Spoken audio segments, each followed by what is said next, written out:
Expand design, a roomy cabin, dual-tone interiors, 15 smart utility spaces, and a large boot space, all there to expand your life. Welcome to Easy Space. For the moment, Australia's Immigration and Border Protection Minister Scott Morrison says that the 157 asylum seekers who were held on a customs ship for almost a month are economic migrants and do not face persecution if they are sent back to India. The minister's claims come before the 157 are being processed by authorities. The asylum seekers began arriving on mainland Australia today after more than a month at sea. Stephanie Lazarus reports. Dry land at last. The asylum seekers, including 37 children, have been transferred to Western Australia's Curtin Immigration Detention Centre. Indian consular officials will be at the detention centre to help determine identity and residency, but Morrison says asylum claims for the group will not be processed.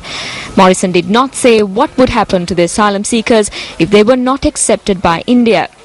Speaking to ABC Radio, the minister stressed they will not be resettled in Australia and has released little information about the group. These people have come from the safe country of India. They haven't come from Sri Lanka. They haven't come from any of those other countries, Afghanistan or anything like that. They have come from India. And as a result, where they are safe in India, a passage to Australia here is nothing more than an economic migration seeking to illegally enter Australia. According to Australian media reports, India's High Commissioner to Australia, Birenanda, says India has not been officially asked yet to interview the 157 asylum seekers at Curtin, although he says staff are ready. He says India will take back any of the asylum seekers who are Indian nationals. Human rights lawyers argue the group are now in Australia and should be offered the full protection of Australian law.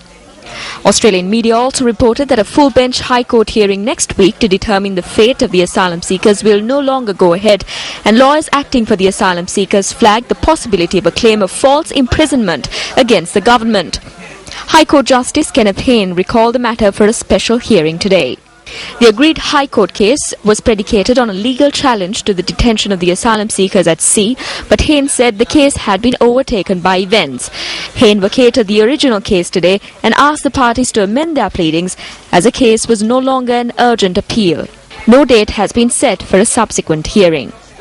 Meanwhile, Indian media reported that Indian police have arrested 2 people whose boat was used to ferry the asylum seekers. The arrest comes after India accepted the Australian government's request to probe the trafficking of 157 asylum seekers from India.